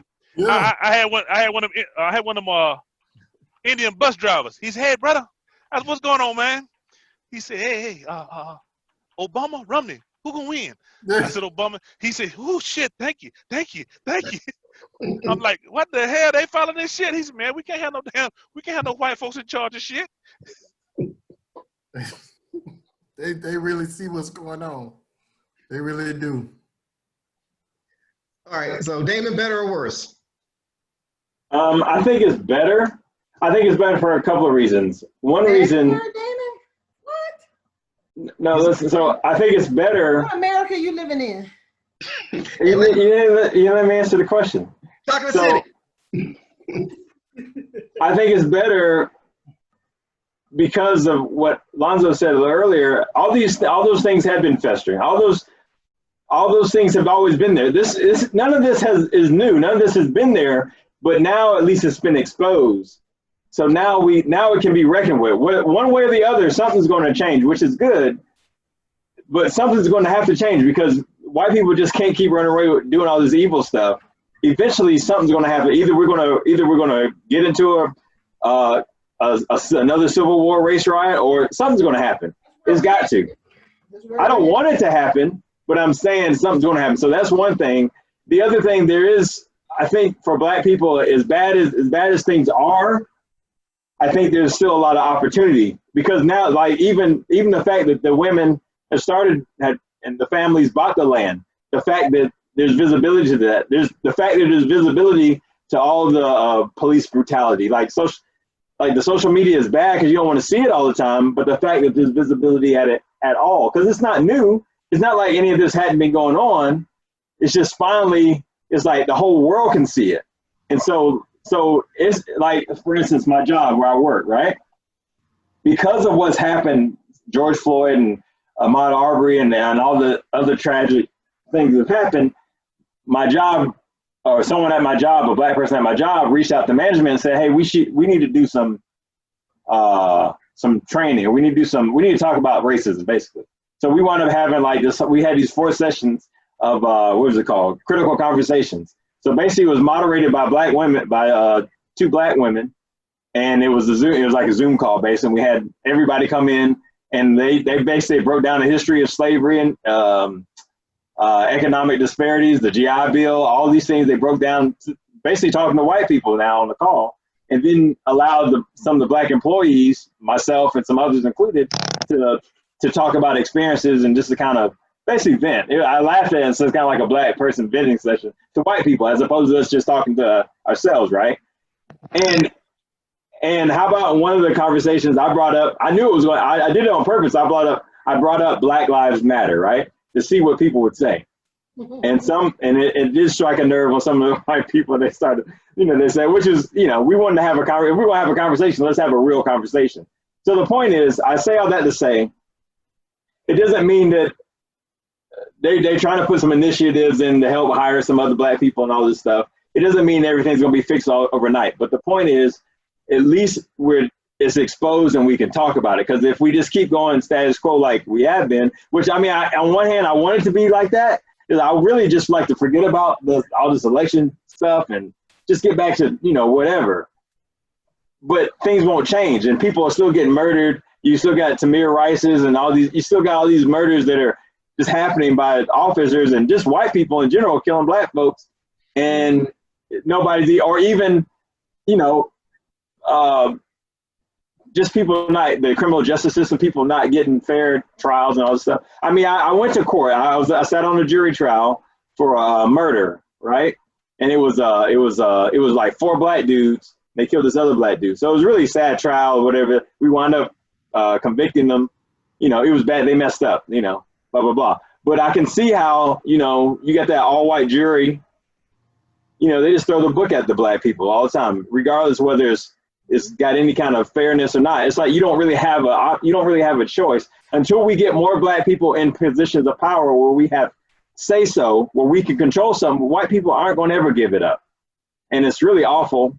But I say all that to say I do believe it's better. Things got to change. We've ripped off the Band-Aid. We have an opportunity to make it change. Whether or not it actually works and we finally get a fair shake, I don't know.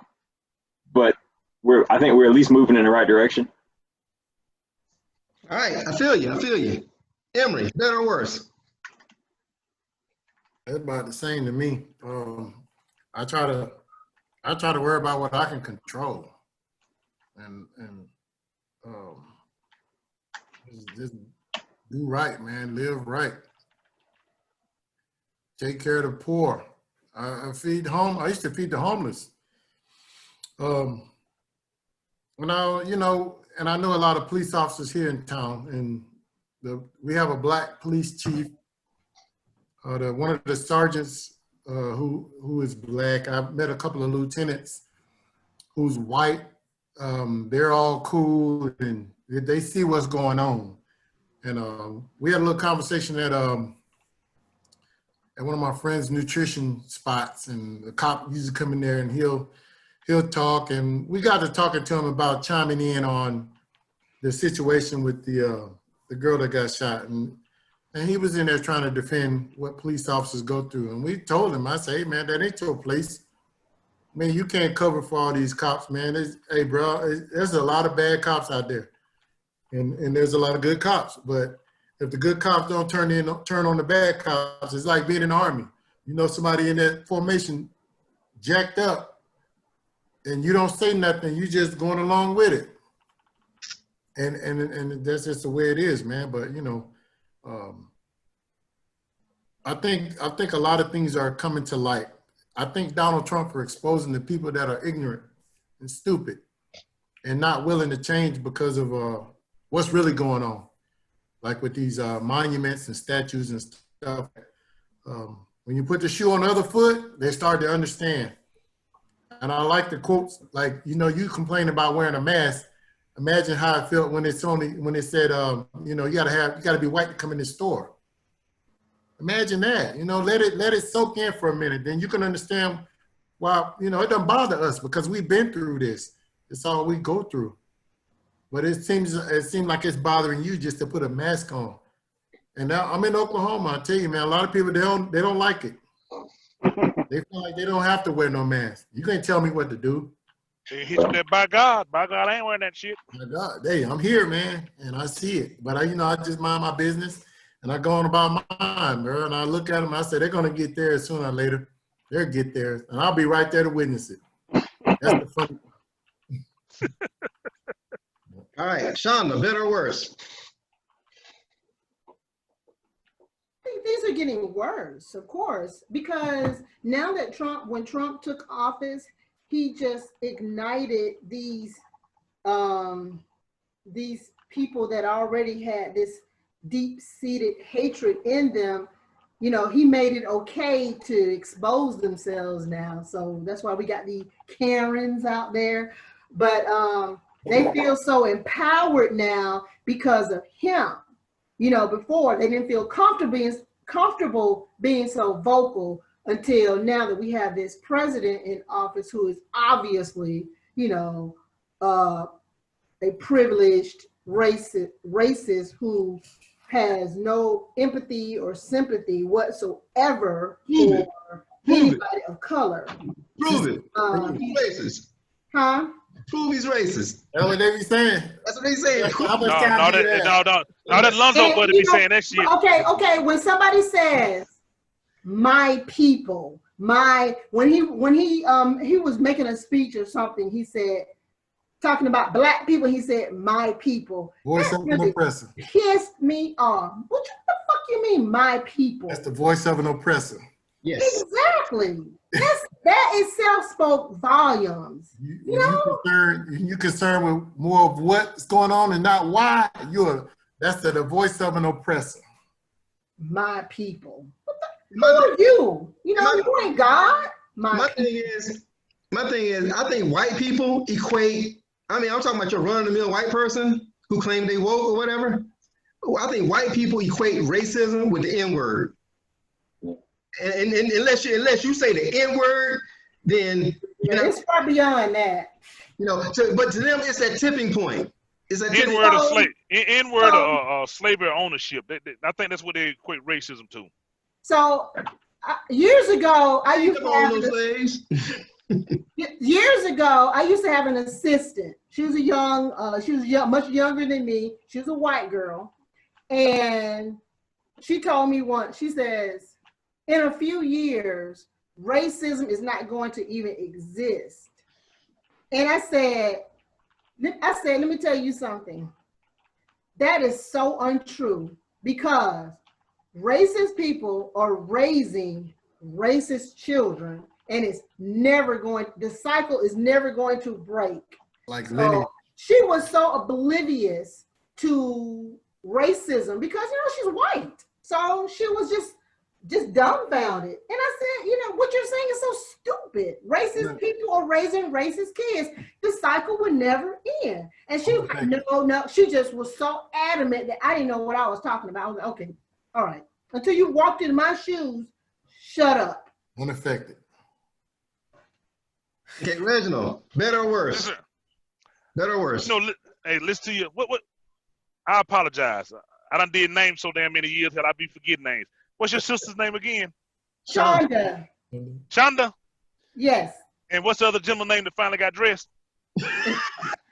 Damon. Damon. He just sitting there looking.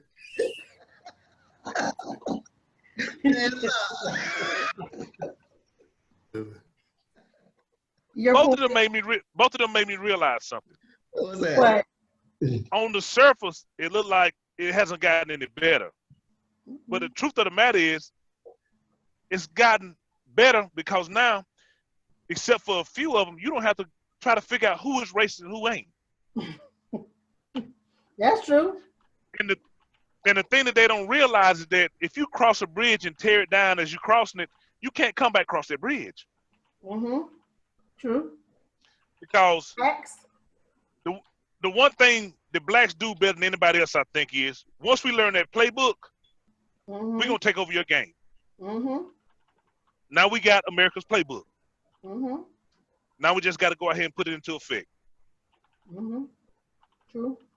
Because if you ain't noticed one thing, white people ain't gonna change too many laws or too many rules because they're comfortable living inside of them. They don't change them until we start challenging them. Mm-hmm. So like Damien said a while ago, we got to get more black. Whoever said it said we got to get more black people in position of authority. We have to, but not only that, we got to support those people that's black that's in position of authority.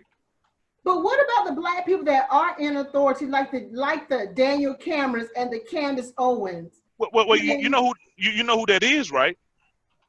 That's why when they used to ask me, say, what do you think about when you take a black person and you make, okay, what's the shit called? Hell, I done lost that damn train of thought. I was thinking about it a while ago. What's it called when you take a person of color and you put them in there because you got to have a black person anyway? Affirmative action. Affirmative action. Okay. You know what those are recipients, or those are gifted people of affirmative action.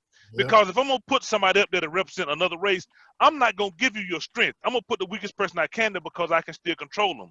Mm-hmm. So what you do is, the way I used to beat black folks like that, is I would put a white person in there on their ass. I return the favor. I put a white person there that I can control to get that black person ass out that they control. Right on. Right on. All right. Okay, well, I have really enjoyed my dialogue with everyone and listening to you guys' viewpoints. I wish we could have had a couple of Trump supporters on here, because I think that's when we can all learn from each other. But I have to go play my drums. I'm about to wrap up anyway, Sean, okay? I'm about to wrap up. All right. I'm gonna say goodbye because I gotta go play my drums real quick. Let the host do the hosting, okay? Stay in your lane. I know you're in charge, but I'm gonna dismiss myself. It's called what Lonzo thinks, okay? So I know this is your show, so I'm not. I do the wrap up. Okay, I do the wrap up, okay? All right. Hey, I'm older than you, goddamn. So yeah. I'm the That's writer. why he didn't invite Steve right there. He want to be in charge. All right, Lonzo, it's your show. Go ahead, bro. All right. Shonda, Damon, Emery, Reginald, I want to thank you guys from the bottom of my heart for taking time out. I know you could have been anywhere else in the world. Anywhere. You decided to spend a couple hours with me on what Lonzo thinks. I appreciate it. I appreciate it. You're getting lit. That's what's going on. I didn't want this to be an echo chamber where we're all just kind of, agreeing with each other. So I think we had, even though we agree on a lot of things, we had some dissenting points of views and everything. So that's always good. It's always good for the discourse and everything. Hopefully next time we do this, you guys want to come back and do it again. And I'll have some right wingers and maybe get some KKK members, some racists, some alt-righters up in here. Oh, hell, I have some KKKers on here. I'm getting KKKers. some Eskimos up in here. I'm getting everybody up here. It's gonna be like a rainbow up in here. LGBT. You ain't gotta look hard. Bruce Jenner up in here. Kyle, what's not Bruce Jenner? What's her name now? Caitlyn Jenner. I'm inviting everybody. I'm cleaning out the closet on everybody. Okay. So. God damn. Now you're gonna have Kemp in this something. Yep, we got Kemp in this piece. Candace Owens, Killer Mike. Hey, Cardi B. Cardi B up in this bitch. We're gonna have some wops up in here. Oh, Lord to the have mercy. For real. I appreciate you guys taking time out to spend time with me. If my listeners out there, my subscribers, please subscribe. Make sure that you sign up for notifications. You hit me up at What Lonzo Thinks on Twitter. Hit me up at Gmail, whatlonzothinks@gmail.com. I always want to know your thoughts and your concerns. Once again, I appreciate everybody for taking time out. Now, go get something to eat. Watch this game. Miami's beating the brakes off of Jacksonville. It's 21-7. They just started the second half, so y'all didn't miss too much. Once again, I appreciate you guys sharing what you think, but at the end of the day, it's my show. I'm Thanks doing for the the rap, invite. and this is what Lonzo thinks. Impress me, get an afro. Says, Let's do this more often. no Yes, doubt, no doubt. Let's do it, y'all. Thanks again. Bye, y'all. All right, we'll see y'all, man. Be salute, homie. Bye. Yes, sir. Great show. Bye.